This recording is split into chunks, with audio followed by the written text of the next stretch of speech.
Hello everyone, my name is Samiksha and today I'll be telling you what IELTS is all about. So IELTS stands for International English Language Testing System. This exam is basically conducted by Cambridge University. Before you register yourself for the IELTS test, you have to decide that whether you are appearing for the academic IELTS or for the journal IELTS. Academic IELTS is for those people who want to study further in any English-speaking country. So they have to take the academic IELTS test. But if your prime aim is to work in any English-speaking country or you want to move for the permanent immigration basis, then the IELTS test which you have to take is the journal one. There are 4 modules in IELTS. The first one is writing, reading, speaking, and the last one is listening. Speaking and listening are common in both the categories. That is, in academic and in the journal IELTS, the test of speaking and the listening will be the same. But the test of writing and reading will be different in both the modules. So now firstly, I'll be telling you what academic IELTS writing is all about. Now the test of writing will be of 60 minutes, that is 1 hour. In this 1 hour, 2 tasks will be given to you and you have to attempt both the tasks in 1 hour. For academic IELTS students, the task 1 will be report writing. In the question paper, there will be some data given. It could be a pie chart, a bar graph, line graph, it could be a diagram. By looking at that data, you have to analyze it and then you have to write a report in 150 words. This is basically the minimum word length. In task 2, a topic will be given and you have to write an essay on that topic and the word limit is 250 words. This is again the minimum word length. Maximum, here you can go up to even 300 words also. In task 1, maximum word limit is 200 words. But if you are a journal candidate, then task 1 will be different. Then for journal candidates, task 1 is about letter writing. But the word limit is again same, that is 150 words. Task 2 for journal students will be the same, that is essay writing. Now the test of reading will be again of 60 minutes, that is 1 hour. In these 60 minutes, a booklet will be given to you and to write the answers, even an answer sheet will also be given. Now what you have to do is basically, you have to read 3 passages and overall you have to answer 40 questions in 1 hour. The questions can be of different types. There could be some questions which will be having multiple choice.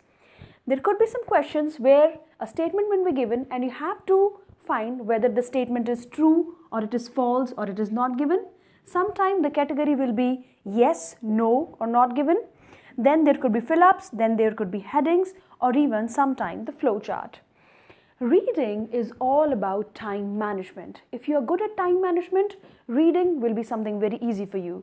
But if you are unable to manage your time well, in the exam, you will be unable to answer all the 40 questions. So it is suggested that spend 20 minutes on each passage. Don't spend more than 20 minutes on any of the passage. So 20 minutes on passage 1, 20 minutes on passage 2 and rest of the 20 minutes on passage 3.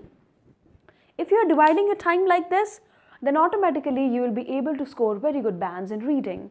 One more thing you can do is, if you are very good in reading, then spend less than 20 minutes, that is 18 to 17 minutes on one passage. In the end of the test, you will be having at least 5 to 10 minutes so that you can go through all the answers and you can revise those answers. One more important thing which I would like to tell you is, always transfer the answers directly on the answer sheet. Because in reading, you won't be having any extra time. Only 60 minutes will be given to you and in those 60 minutes you have to find out answers of 40 questions, but no extra time will be given to you to transfer those answers on the answer sheet. So always make sure that you are writing the answers directly on the answer sheet itself. Now let's talk about next module, that is listening. The test of listening will be of 30 minutes. Now when you will be having the listening test, you have to connect your headphones. Headphones will be provided to you and a booklet will be kept in front of you. On that booklet, there will be 40 questions and the 40 questions will be divided in 4 sections.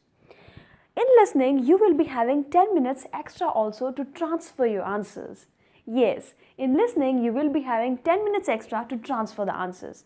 Means, when you are listening to the content, you can write the answers on the question booklet, and in the end of this test, when all 4 sections will get over, they will be providing you 10 minutes extra to transfer those answers from the question booklet to the answer sheet. But this kind of extra time is not given in reading. Now, the sections are basically divided on the difficulty level. This means that section 1 is the most simplest section, but the section 4 will be quite difficult. Listening is all about your attentiveness. The more attentively and more alertly you're listening, the higher bands you will get. It's all about your concentration. Listen whatever the persons are speaking. There will be some conversations, there could be some lectures, there could be some information about any place, or there could be certain discussions between 2 people. All you have to do is you have to listen attentively, and based on those conversations, there will be some questions given on the booklet. You have to write the answers on the booklet.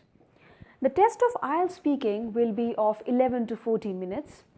Now there are 3 rounds. Round 1 is basically known as warm-up session. As the name suggests, warm-up session.